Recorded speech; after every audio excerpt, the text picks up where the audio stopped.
Top of the morning, KG. Top of the morning to you, my broski. How are you doing today? We are green, and green. What do you say, my bro? I'm doing well as well, KG. It's a great day. This is going to be our first episode of 2026. Should have done a drum roll. It's a bit. But you know what? Today is a special episode because, as you can see, as you can hear, tell us, Big Man. We are on video. We are live and direct. We are live and direct in two ways. Firstly, live and direct here, live with my bro, doing how we love it. Secondly, we are on camera. Top of the morning is going from podcast audio to visual. Let's get it. Incredible. That's exciting. Incredible. So KG and I had conversations about how do we grow the podcast. Is that's something that's important to both of us. We obviously we love the people that listen to this podcast, and thank you. I'll rewind a little bit. Just in our previous episode, we did a 2025 wrap, and I was looking at the numbers and like the downloads and stuff. And what struck me is this idea that there's someone who's made this a part of their routine. When Top of the Morning drops, they'll sit on the way to work and they'll listen to the podcast. That's wild to me. It's crazy. It's crazy. It's profound, right? Yeah, and we hope that by introducing the video medium, we'll touch more lives. We'll just meet more people. More people will be drawn in. Right now we're available on Spotify, Apple Podcasts, Podbean, and a few other. Wherever you out there get your podcast, we're probably there live and direct. And YouTube is free for everybody. So now you can watch, you can listen, chilling on the couch. Shout out, Top of the Morning. Let's go. Let's get it. And I think just so beautifully connecting to that thing, it's just the essence of sharing, right? Sharing to expand to the world, right? And why this is such a beautiful thing and such an incredible space. Linked to the thing of people are there listening. It's like we're sharing a message, and it's the wildest, most profound thing. And people message me and were like, "Bro, I was listening to this and it was crazy because I thought about X, Y, Z." And you're like, "Dude, like what? That's crazy." Right? Because we're just sharing. I think that's the beautiful thing about life is that we're in this medium platform sharing, but it's about receiving or being openness. Like there's so many things that people have to say that we have to share where it's like, put it out there, let's engage with it, let's spark ideas, let's grow, let's, you know what I mean? Like, coming off the nightcap growth, like this is part of that journey, right? Is where are we going? How can we expand, be better, be more, not for any other reason, but progression. Progression, as we said, consistency and connection. Okay. So while this is our first YouTube channel, I'm just gonna pose a question to you on the spot and say, what's your favorite YouTube channel? Like if there was a YouTube most watched, do you have one? Amazing. I love it. I love this. Wow. I love this. This is crazy. Okay. So, Big Man, me, I never thought I'd have a YouTube channel. This is amazing. God, that's so incredible. So, I think my favorite YouTube channel, and I think I love this. So, my favorite YouTube channel is Bon Appetit, right? And my YouTube is very much chefs and restaurants and eating out, right? And why I love Bon Appetit is they have this series called Mise en Place. Tell us, Mr. Frenchman. But mise en place, and you'll do us our direct translation review.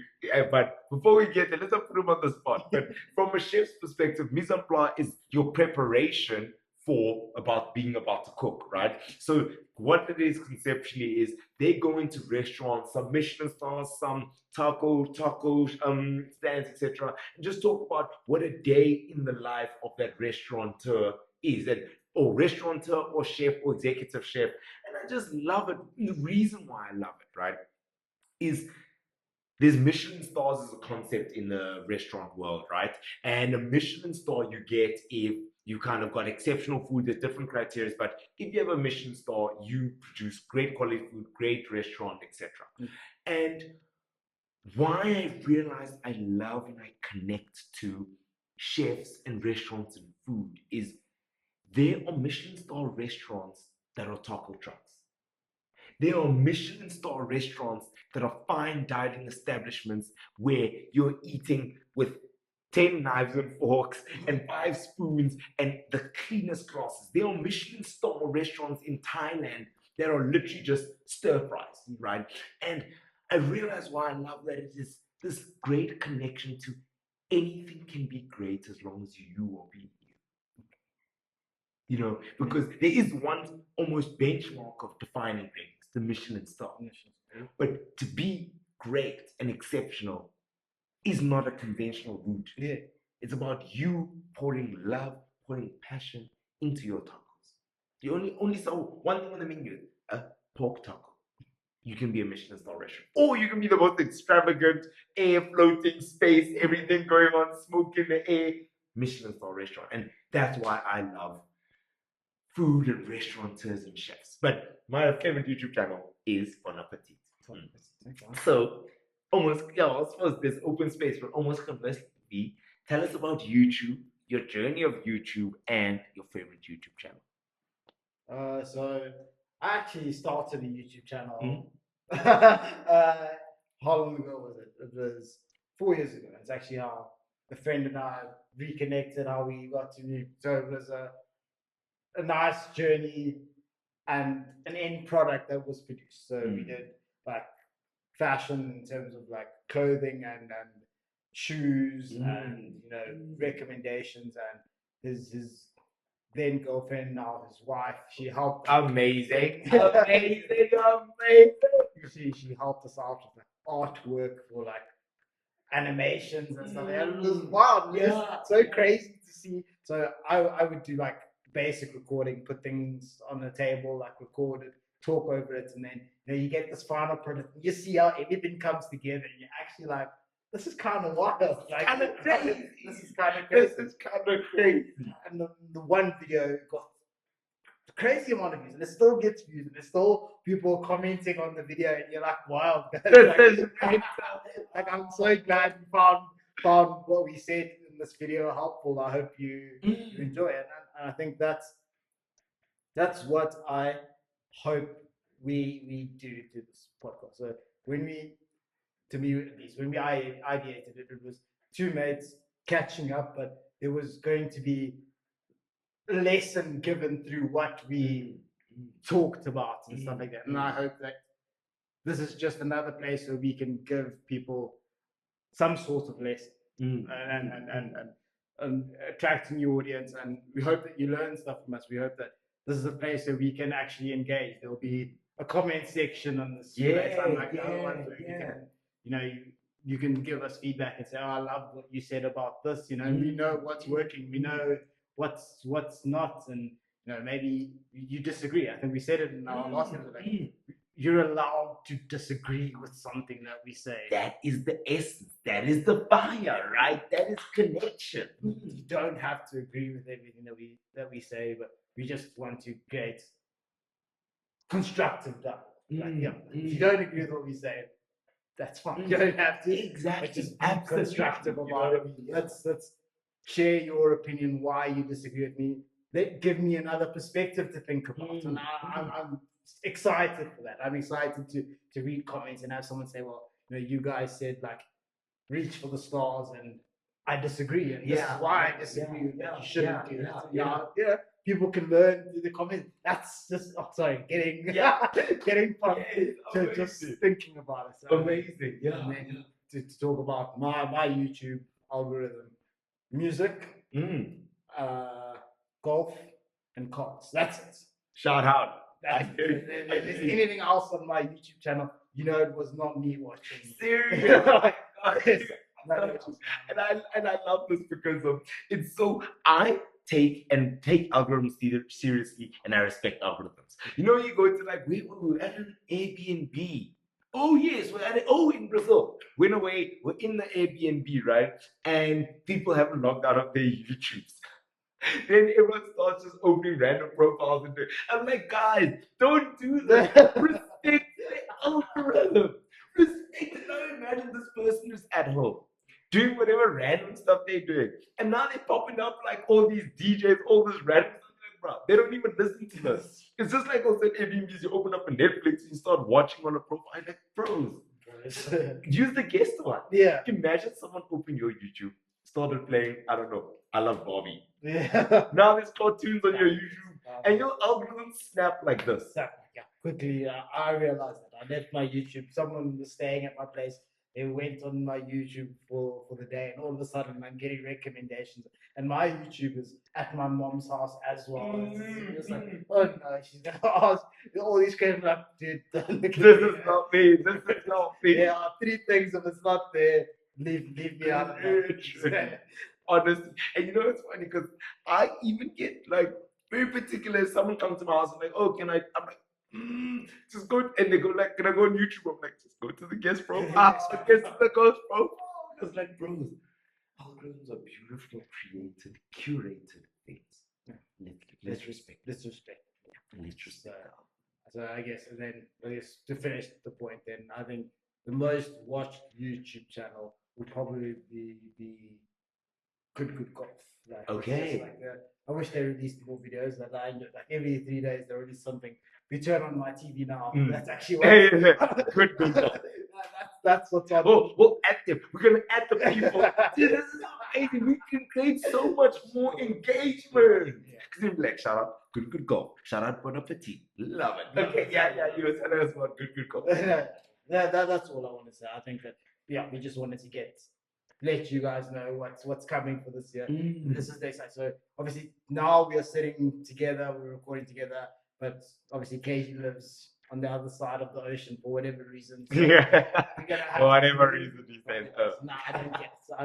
I don't get it, but we'll create a dynamic of how we're going to release those video recordings together. But I'm excited for this, and I'm excited to see what this does for, shall we call it, season 3 of Top of the Morning. Season 3, Top of the Morning. You see it here first. Let's go. Let's get it. Ready. Oh, yeah. Amazing. On to, I suppose, more personal. 2026 for you. What are you looking forward to most in 2026? Or so not what might be, but something that you're like, this is happening in 2026. Let's lock it. I'm looking forward to almost 3 things. Yeah. I'm looking forward to growth, and I'm looking forward to growth, continuous growth spiritually, fine, and that's kind of maybe pervasive.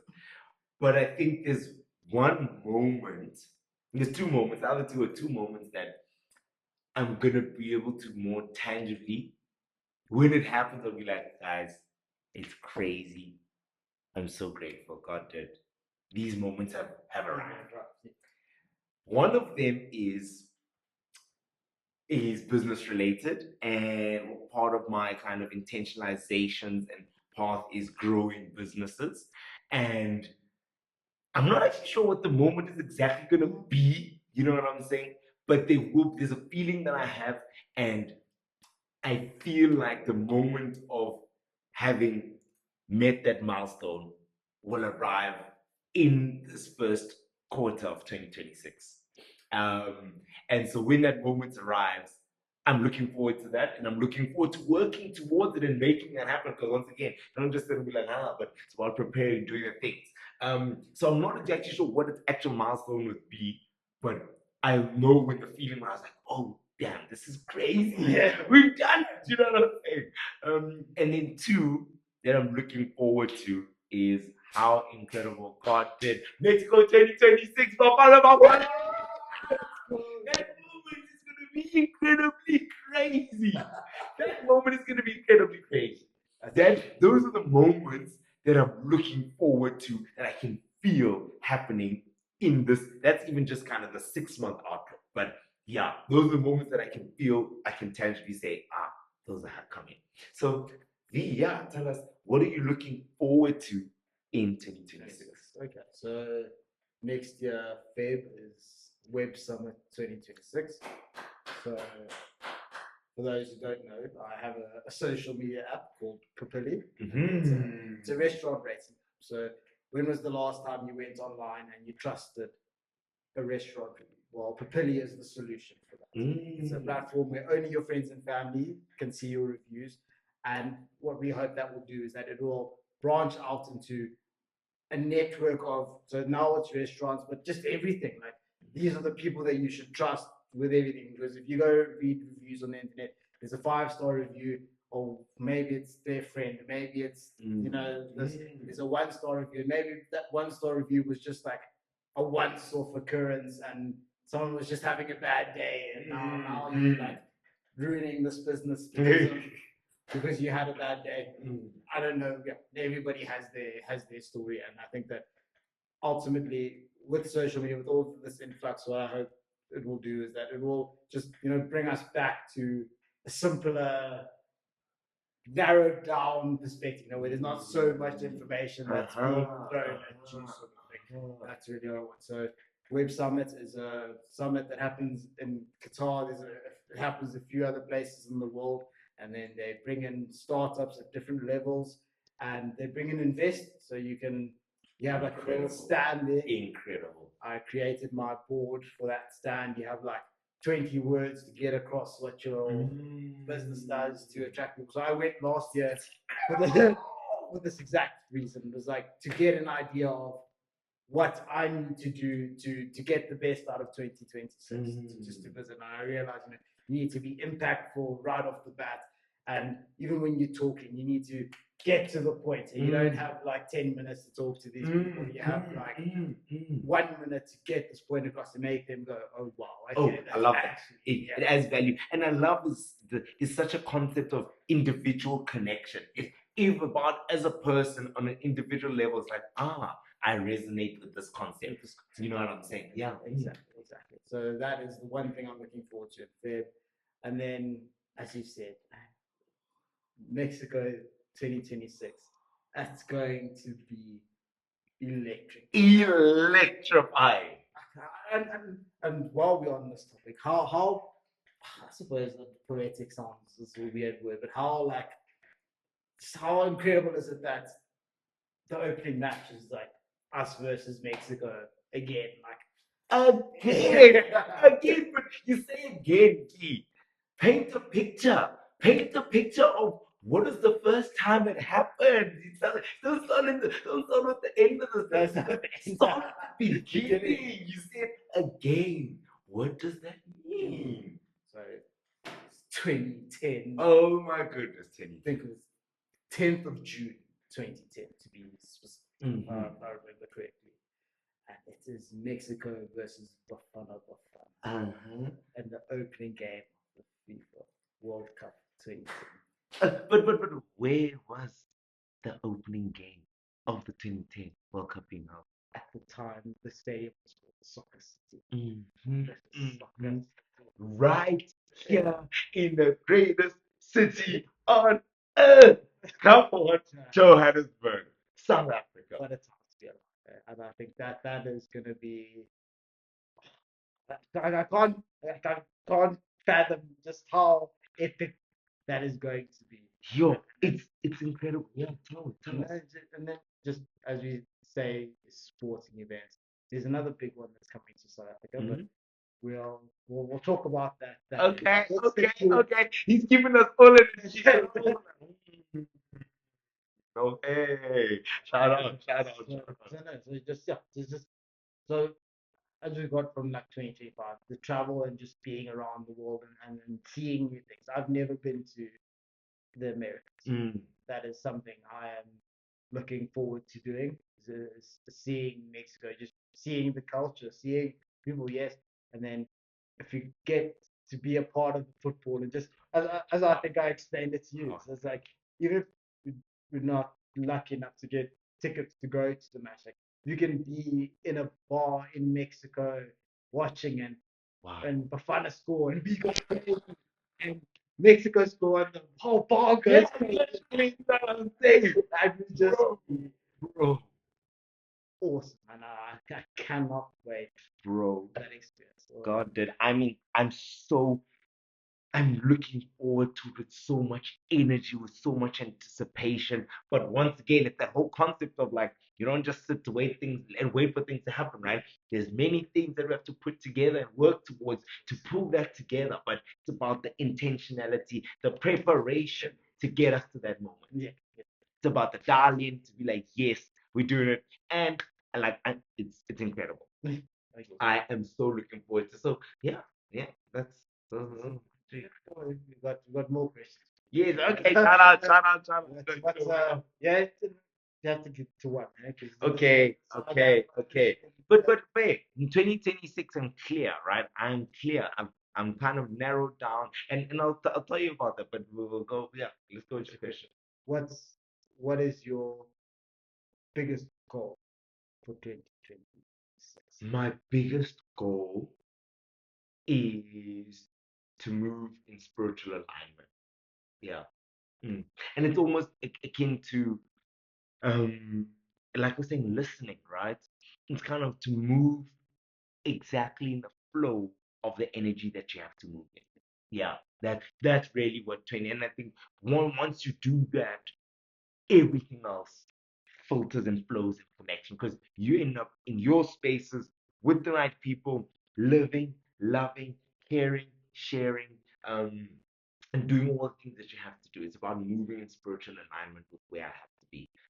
That is my big movement for 2026. And interestingly, beyond, I think as a kind of a movement to this new tectonic plate of feeling like I'm not about a 2026 now. I feel like I'm looking at my next period, It's into touching end of 2027, 2028 is this kind of new period that I'm kind of looking at. So yeah, I'm looking forward to it. And yes, what is what does that sort of 2026 look like, feel like, and what is the big thing that you're looking and working to kind of actualize? So the word for 2026 that I've chosen is growth. And if you've listened to the Nightcap episode, our last episode from 2025, I discussed, and when I say growth, not just professional, not just personal growth, but it's the growth of Pupili. I was looking at the numbers, and we've grown by nearly 80%. That's incredible. And I was like,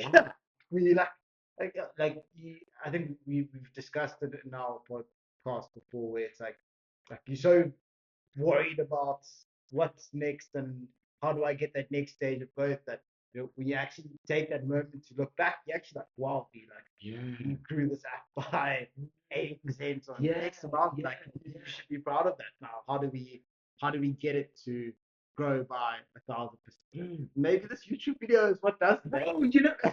The most incredibly beautiful, profound things on the other side of the next moment. That's true. You don't know. I don't know what it's going to be. I don't know what it's going to be that goes with Billy, but you just hope you keep putting it in, and that's what I'm trying to do. Try new things. So like we started. We're gonna create our first like live advert, like of people. Oh, great! That's currently being worked on, and by the time this is released, it will be live and direct. It will be out for people to see. And no, it's just trying new iterations, trying to figure out how do I get from that 80% growth to 800% growth. Because that's when you change it. If it gets the 800% growth, then you've created something that can stand. Absolutely, and I think it's almost threefold. There's a couple of things to share. I think the first thing that came to mind is that is the reason why starting is important, right? Because starting enables you to have 50% growth. Starting enables you to have 100% growth. Why? Because life compounds, right? Going from 1 to 2 is your hardest jump, but 2 to 4 is a simpler jump than 1 to 2. Yeah. Right? And if you look at that, you're actually multiplying the effect of that 100%, right? Yeah. And so you have to just start. That is the first thing he says. Start enables you to give you a base to acknowledge growth and progression, right? And I think the second thing is it's so profound that when you create something, people can engage with it, Yeah. right? And it's like, wow, because I fundamentally believe that if you create something, there will be people who will engage with it, right? Because in this whole vast world, there are people who think exactly like you. And the difference is, in my mind, number one, commitment. Commitment to me comes easily if there's passion and connected essence to the thing. You know what I mean? You can be committed to anything, but real persevering commitment comes from if you've got a connected feeling to this thing. You know what I mean? And then secondly, that perseverance element and exposure. The more you persevere, the more you just create and do and create intentionally, but create that exposure, continuous work, it will reach the people that don't have to reach. You know, things will grow if you just give them time. Man, I got that's simple. As you said, just stop. Just whatever it is, and I suppose that's a nice message, I suppose, for 2026 for anyone who's watching it. Just start whatever that idea you have in your head that you're not sure if people are going to respond to it. You're not sure. Just stop. You won't know if you don't try. And that's Absolutely, God, that's what it is. that is like my biggest thing. Yeah, I can't live wondering what that's And that's exactly everything you have to do is do all the things that you feel, do all the things that come to your spirit because that's your thing.